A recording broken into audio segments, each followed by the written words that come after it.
Yo yo yo, salut les turfeuses, salut les turfeurs, bienvenue pour un nouveau pronostic de Benoît Requin. Ok, place au pronostic du quintet du dimanche 14 janvier, direction Paris-Vincennes pour le prix de Belgique. Trop attelé, 2850 mètres, 18 partants, réunion 1, course 4, indice de confiance 3 sur 5.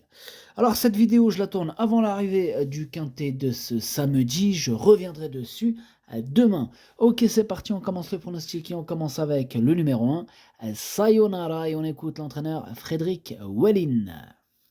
Sayonara n'a pu trouver le passage pour finir dans le prix de Lille la semaine dernière, sans quoi elle aurait terminé sur le podium. Elle évolue en bonne forme, elle est restée ferrée pour l'occasion, mais elle a déjà brillé.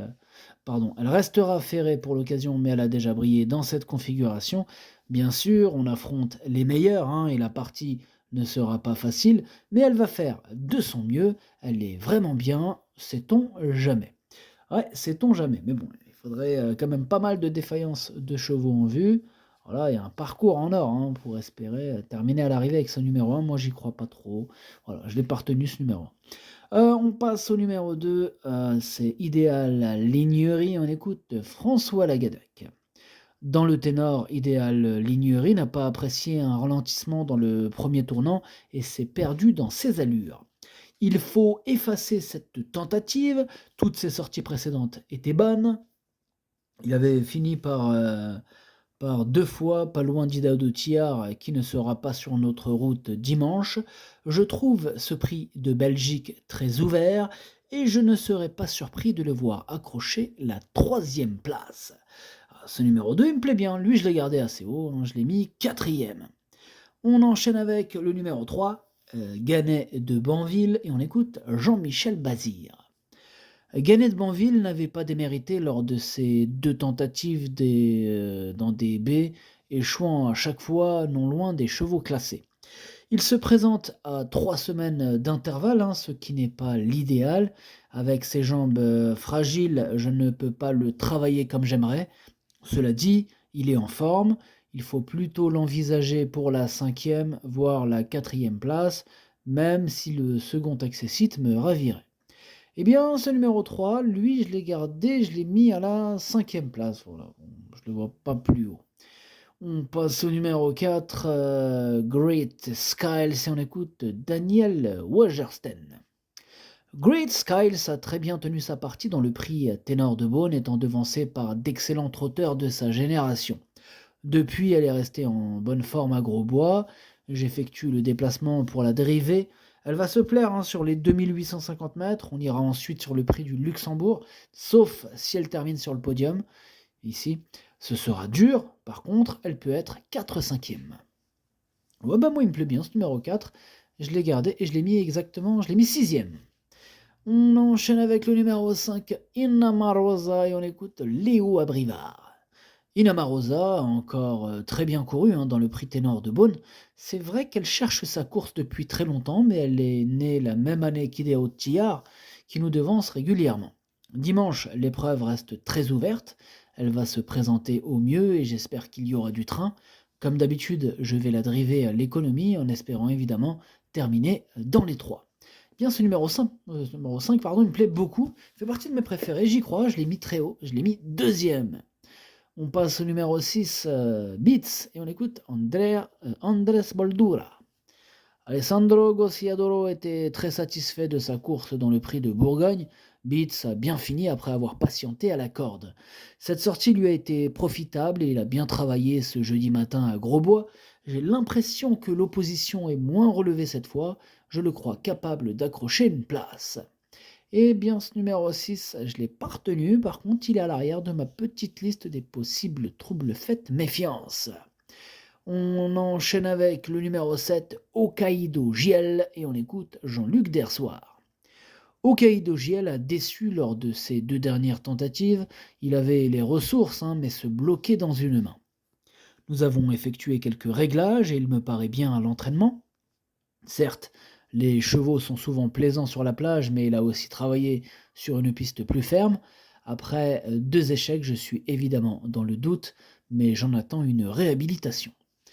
Bien, ce numéro 7, c'est lui mon gros regret, c'est lui mon cheval de complément en cas de non partant. Attention, possible cassage en vue. On passe au numéro 8, Fakir du Loro et on écoute Michael Charuel. Fakir du Loro a connu un problème à un genou et a été arrêté cet été. Il a du travail derrière lui, mais il risque de manquer de rythme, même si les sujets d'âge comme lui courent souvent bien de fraîcheur. Cette course lui sera bénéfique pour la suite de son programme et le prix du Luxembourg, notamment avant le prix de Paris. S'il prenait la 5e place, je serais pleinement satisfait. Bon, moi ce numéro 8, j'y crois pas et je ne l'ai pas retenu. On passe au numéro 9, Hussard du Landré et on écoute Benoît Robin. Hussard du Landré a très bien tenu sa partie dans le prix de Bourgogne, même s'il a été un instant pris de vitesse dans le dernier tournant avant de bien se relancer. Depuis, il a seulement entretenu sa condition. Johan Le Bourgeois va aviser selon le déroulement de course, mais tout argent est bon à prendre. Cette épreuve est ouverte, même s'il y a 2 ou 3 priorités, mais une place reste à sa portée. Alors, ce numéro 9, lui par contre je l'ai gardé, mais plutôt en bout de combinaison. On passe au numéro 10, Isoar Vedake, et on écoute Benjamin Rochard. Isoar Vedake a encore été très bon dans le ténor de Beaune et n'a rien lâché face à Idaho Tillard. Auparavant, il n'avait été devancé que par San Moteur. Ni l'un ni l'autre seront au départ dimanche, ce qui lui ouvre évidemment les portes du succès. Cela dit, c'est possible que je le cours un instant caché, même s'il ne faut pas faire n'importe quoi, à 2 semaines de la belle, il peut gagner. Bon, ce numéro 10, c'est tout simplement lui mon préféré, et je l'ai installé en tête. On passe au numéro 11, c'est Go On Boy, on écoute Romain Derieux. Pour son retour à Vincennes, Go On Boy a joué de malchance dans le prix de Bourgogne, se retrouvant aux avant-postes dans une course rondement menée au départ avant de reculer à l'amorce du tournant final derrière un rival dominé. Je n'ai pas vu grand-chose, à l'entraînement tout va bien, maintenant il n'est pas démonstratif et j'ai besoin de faire un véritable parcours, il va faire de son mieux. Il fera de son mieux, en tout cas j'espère, étant donné que je l'ai gardé très haut, je l'ai mis 3e. On passe au numéro 12, Italiano Vero, et on n'aura pas les commentaires de l'entraîneur. En même temps, c'est Philippe Allaire, lui, dur de lâcher, d'avoir un de ses commentaires. Il est parti pêcher tout seul en plus. Voilà, amuse-toi bien tout seul. Alors, ce numéro 12, c'est un regret, c'est mon 2e cheval de complément au cas de nos partants. Attention. On passe au 13, Money Viking, et on écoute Björn Goop. Money Viking a toussé avant sa participation dans le prix de Bourgogne et j'ai dû le déclarer non partant. Il effectue donc une rentrée ce dimanche, sans être encore en grande forme. Il a besoin de courir et n'aura pas la partie facile. Ouais, compliqué pour ce numéro 13 que j'ai écarté. On passe au numéro 14, c'est Hail Mary et on écoute Daniel Reden. Pour sa découverte avec Vincennes dans le prix de Bourgogne, Hail Mary a connu un parcours exécrable en dehors. S'il a pu se rabattre aux avant-postes en haut de la montée, il avait dépensé trop d'énergie et a logiquement cédé. Alors Eric Raffin va se le mettre en main en vue du prix d'Amérique. On va courir au moral, plus en dedans et le faire finir. Il devrait courir en progrès. Son objectif reste le France. Eh bien, ce numéro 14, je ne l'ai pas retenu. Par contre, il est en plein milieu de ma petite liste des possibles troubles faits. Attention. On passe au numéro 15, Hooker Berry, et on écoute Jean-Michel Bazir. Hooker Berry découvrait une tâche très compliquée dans le prix de Bourgogne. Il était muni de gros fers et dans cette configuration, il a peiné en fin de parcours. Dimanche, il sera plaqué des intérieurs afin de prendre un peu d'oseille. Il va se présenter en forme et même si la belle est dans 15 jours, il devrait rentrer dans le quintet. Eh bien, ce numéro 15, c'est lui ma cote. C'est ma petite cote de ce prono. Voilà, ce numéro 15, il me plaît bien. Je pense comme l'a dit Jean-Michel, je pense qu'il peut terminer dans le quintet. Voilà, il va faire ce qu'il peut. Il peut terminer, à mon sens, en bout de combinaison. Moi, je l'ai gardé à la fin de mon prono.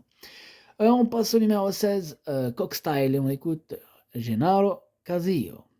Dans le prix de Bourgogne, Cockstyle avait besoin d'une vraie course. Cela ne s'est pas très bien passé tactiquement.